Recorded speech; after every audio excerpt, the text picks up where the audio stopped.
Everyone wants more money, but most of us weren't taught how to create an abundant life. That's where the law of attraction, manifesting success stories show comes in. If you are ready to have more money, create more freedom, and experience more fun, turn the volume up. It's time to learn how to create the prosperity and life you have been dreaming of.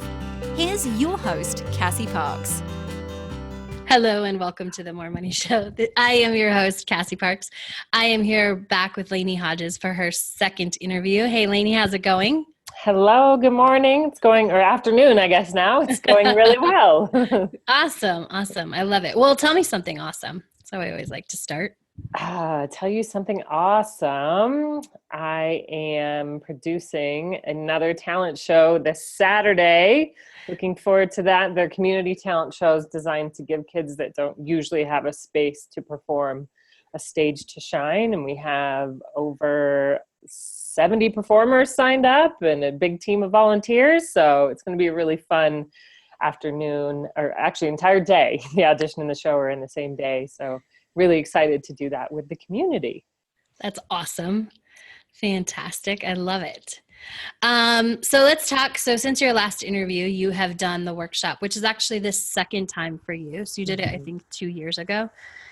And then you just recently did it. So what do you think was the biggest difference or the biggest difference or biggest thing that you noticed doing it a second time? Well, one huge difference that I noticed is that there was much less emotional debris, I guess I could frame it that way, to work through. I remember the first workshop was really emotional. It was a lot of rewiring of patterns from my brain that weren't serving me, and doing the new stuff was the work. And it was exhausting, and yet I remember a night I couldn't sleep because my brain was straining, and it was this really deep emotional experience that I needed. And this time with the workshop, it was just much more joy, pure joy and fun and creativity, imagination. It was a really different experience this time. I love that. Yeah, it's true. Like the first time you did it was probably the most of that experience that anyone has ever had, like the emotional drain, the which is cool. And it was good. And it was all like pushing against things that needed to be broken down and recreated. And it's awesome. And that's why I love when people get to experience it more than once, because it's not, even though it's basically the same, but it's different because you're different. Absolutely. It was a clear indication of how much I had grown. Yeah. I love that. What was your favorite thing about it? My favorite thing about it, I think two things. I liked, when I did it before, it was you and I. And when I did it this time, it was with a smaller group. So it was interesting to hear their thoughts and what they were looking to create in their lives. And it inspired me to think bigger as well when they would mention something and like, oh yeah. That sounds good too. Let me fit that into what I'm scripting. So I like that support of the group and just being able to learn not only through my own asking questions, but hearing questions being asked by other people. And I really enjoyed the place where my brain could go this time in terms of creativity. Yeah. And it was just much easier to script this time. I felt like I was really fighting myself, yes, my ego or something, whatever it was in the first workshop, to even believe that these things I was scripting out, I was worthy of, particularly around love and romance. I remember that being really challenging to script about a trip to New Orleans with my love. And woo, that one was a challenge. However, since then I have gone and had that weekend in New Orleans with my love and experienced what I scripted. So I think seeing that come to fruition also helped make writing these scripts a lot easier this time too, because I saw how it works. And so it was like, okay, that one worked. What are we going to create next time? Yes, which is awesome, right? How did it feel to realize, and I know exactly how it happened for you, but when I like, it's almost like I stop and I look around and I'm like, oh, I'm in the middle of a script. Like I scripted this, I wrote this, that's what happened. Like, how did your moment feel when you realized, oh, I scripted this and it's awesome and it's exactly what I wanted or better? Right. I was going to say, or better. Uh-huh. When I read the scripts, it was what I had written, and then it was better. Yeah. What the hotel I had scripted, I loved the hotel that we were in even more. Yes. The actual hotel.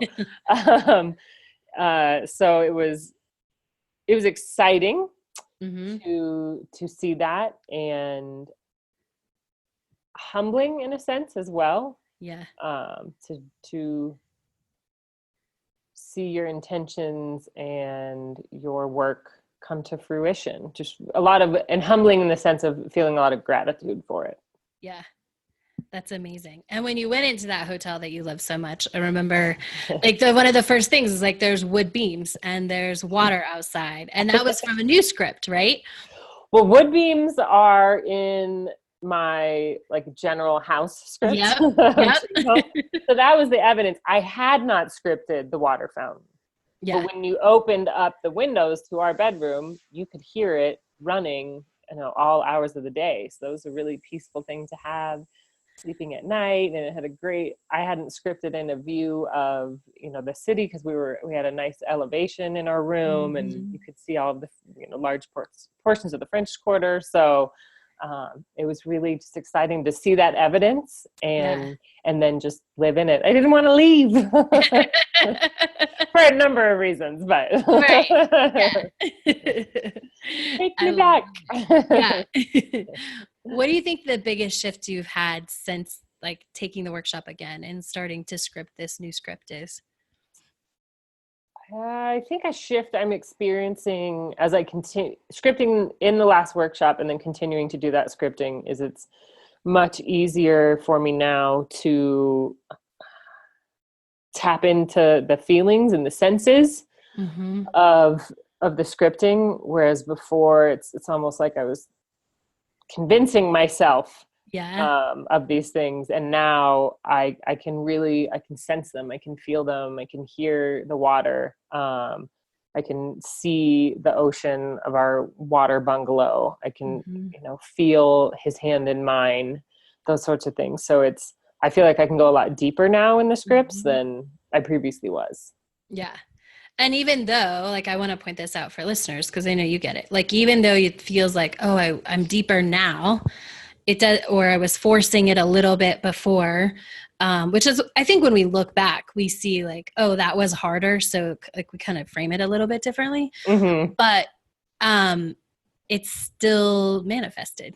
Absolutely. It did. And I think that is like the key is like, we don't have to be perfect. You don't have to nail it. You don't have to be able to you don't have to be through all this stuff, right? Like you mentioned, like there was a lot of emotional detox that happened when you started scripting. And so you don't have to be to that perfect happy place. You just have to be in it and practice the script, and it still manifests. Absolutely. Yep. Which then gets you excited for all the things, sort of like, ooh, what can I script about? Right? What experience do I want to have? Exactly, right? It opens up this whole new realm of like almost like going to the store, like, okay, I can have anything on the shelf sort of a thing, right? Yeah. How do you think that impacts that feeling of, oh, what else do I want? What else can I choose? And knowing that it's possible. How do you think that's opened up your life or changed like everyday life?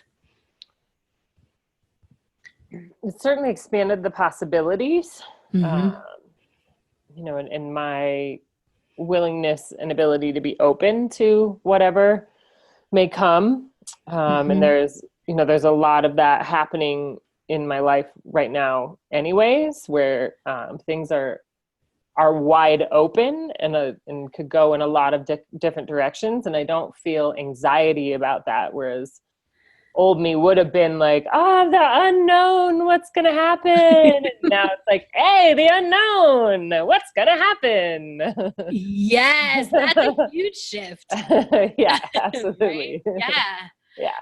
That's amazing. And there was something I wanted to ask. And you carried that through in the trip to New Orleans, like this amazing trip. Not only was it amazing, more amazing than you scripted, so amazing, but you're also leading by example in abundance on that trip, right? Yes, I did. Just inviting others to, when there was, some issues around like money and feeling bad that someone covered this, and just encouraging and inviting people to just say thank you and go on in and have a good time. Right? Not put energy into like, oh, only this amount of time. You were so great. You're like, he's not worried about it. Why are you worried about it? Let's go have fun. Exactly. We're in an energy of abundance. Dinner just got paid for, so we paying it forward. Yes. I love it. And you get to have an amazing experience with dinner and practicing and being as if, right? That felt so good to cover that dinner, just to pay for it and just put and to have my partner be the one to like handle it.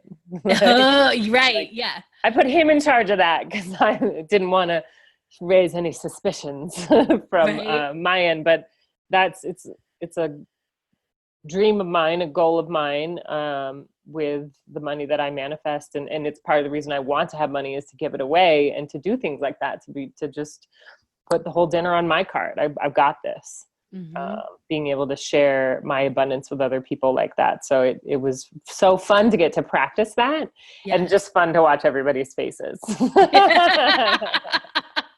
Yeah. Like, what? No way. So just to fill in for our listeners a little bit. So Lainie was in New Orleans for her birthday party, and somebody as a gift was like, I want to cover, wasn't there, was like, I want to cover the big dinner with everybody. Right. And so they had prearranged it, and you just got to be like, yeah, it's covered. It's already taken care of. There's no bill. Yep. Buy me drinks on Frenchman Street. Right. Well, abundantly accept.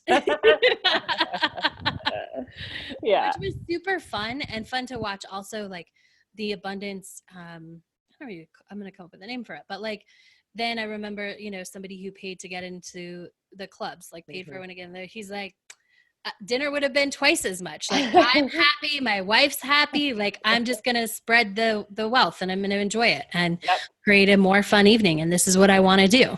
Yes, absolutely. Yeah. Absolutely. He maybe bought me a few too many drinks, but it was my birthday. It is your birthday. So. I love it. So you're one of the first to get upgraded the Enchanted Circle to a 2.0, where there's step-by-step after the workshop of what to do. And you are for sure like, give winners, like nobody's better than anyone, but you would win the evidence game right now if there was a prize for that. And so talk about that, because you are definitely showing up and like counting all the evidence, which is exactly what you're supposed to do. And so I want to know how that feels, how that changes the way you look at things. To me, it felt like a fun game. Mm-hmm. to see what I could come up with the original instruction of 50. I was like, oh my gosh, how long is this going to take me? And I don't know, it took a week. Yeah. Like took way less than I thought it was going to, because things just showed up as evidence. A lot of travel and just experiences that people were having that I desire for myself and that are in my script. So it was fun to, I was trying to memorize them, and then they kept showing up so much that I started taking notes in my phone. Yeah. To like go back to, I created a Google sheet with all my evidence. So I was, could track the numbers there. And I remember having, I think 3 things in my phone that I still needed to transfer to the Google sheet. And then I put in 2 of them. I was like, oh, I'm there. Done. I'm at 50. Yeah. So, yay, let me share them, and then I can go do the next assignment. So yes. really exciting just to play with all of that and see how much evidence really does pop up in your world if you are open to seeing and receiving it. Mm-hmm. And it feels like things are getting closer and closer, right? Mm-hmm, mm-hmm. Yeah, it does. Yeah, I love that. yeah. So I want to talk about, there was something, and I had posted on Facebook, and it was something I'll let you explain it, but I want to talk about this sort of this beingness and this following through on your future self. It's one thing to see her, but talk about that shift that happened that day when you were like, oh, I have to take this other step. I have to be her. I have to do the things that she would be doing. Mm-hmm. The follow through piece. I feel like I get a lot of whispers of things actions to take, or inspired actions to take, and it might be written on my whiteboard as something to do, or in my phone as a note, or just in my head, and then you have to take the next step of actually doing what the whisper is encouraging you to do. So send that email, reach out to that person, explore this new idea. So that was a piece that I was missing, and I think that it was tied to just fear. And I think for me, it's fear of success often, and using that as something to push me from behind rather than to stand in front of me. So, there's some whispers that I followed through on, and other things then started coming around when I was following through on those whispers. So I'm still waiting for replies that will come on some of those. But as I took those steps, there were things that I wasn't expecting that came into my world. So I love it. And that's how it happens, because it's not about the action, even when it's an inspired action, right? It's about the beingness of being your future self. And your future self, she follows up on whispers, right? She sends emails. She's like, if she wants to connect with somebody, she does it, right? yes. And so it's that act of being her. And this is more for the listeners. I know you get it. The being her brings about all these other things that you weren't expecting, because when you're being her, things just naturally come in. Yeah. And it transferred to not only those following that inspired action, but also considering every day, like, how can I dress today that is in alignment with my future self, which for me is like a little bit dressier, as opposed to yoga pants and a sweatshirt all day, which I will also do. Right. Did that yesterday. But, going into, if I'm just going about having meetings, or going to teach a workshop, or just going to a coffee shop to write, how does my future self dress, and giving those considerations too. So there's a lot of ways that you can tap into it, in addition to following the inspired actions and the whispers. Absolutely. How has since you started doing this work, like it'll just come in, I feel like that's shifted for you, right? Like now you see like, oh, it does just show up, versus in the beginning where you like, well, how does that happen? Yes. The thinking that you have to know what it's going to look like and how that actually stands in the way. So trusting that it'll happen, and being excited about what that might look like, and then using the tool or the mantra. I think it came from one of the calls a couple of weeks ago. Just things always work out for me. Yeah. Because it's true. Yeah. It is true. They always work out. Often it, looks different than what you were anticipating, but that's life. So anytime I find myself caught up in stories, or trying to push the how, or that kind of stuff, I use the tool to delete it and shift it and say, things always work out for me, and see what shows up. I love it. And you recently wrote a grant. So talk about, if you would, the work that you've been doing with improv and recovery support and homelessness. Just touch a little bit on that. Yeah, it's been an unexpected benefit of my work. I've been doing some improv with men who are transitioning from prison, and they're in a substance abuse program for treatment for a bit before they move on to the next step in their lives. And I proposed improv as a tool to help them make that shift from being in a place that is very regimented and where you are told what to do at all times of the day. You are pretty much scheduled out, which is very similar to some other populations that I work with, including veterans, including NFL players. You know, they all have a lot of similarities. Military, current military too, just in their lives are scheduled out. And once you don't have that anymore, and you're back into all the options that you could possibly desire, that can be a really hard transition. So I was using improv as a tool to help them be more agile and resilient and creative, and really working with the possibilities. And what they were sharing with me is that, yes, they were experiencing that, and it was really helping them to remain sober. So that was an unexpected result of the work. And it was a form of a whisper of, okay, so where else can I take this? So we have a huge homeless issue in Denver that I don't believe is being handled appropriately by our government officials. So what could I do to support them? And created a program, applied for a grant, created a program where we were using improv as a recovery support for people experiencing homelessness that was tied to addiction. So in that, I was working with a few people that I know from the improv community and inquiring about sort of what are their costs, what are they thinking that they would like to get compensated for their work, and supporting them to raise the bar on that, because I think it was a new experience for them, naming what they were worth in this type of realm, right, or in a grant. And I have been in that space before on other grants that I've written, in years past, and have now gotten to a place where I really understand my worth and what I need to be compensated for my work. So helping to up-level them felt really great as well.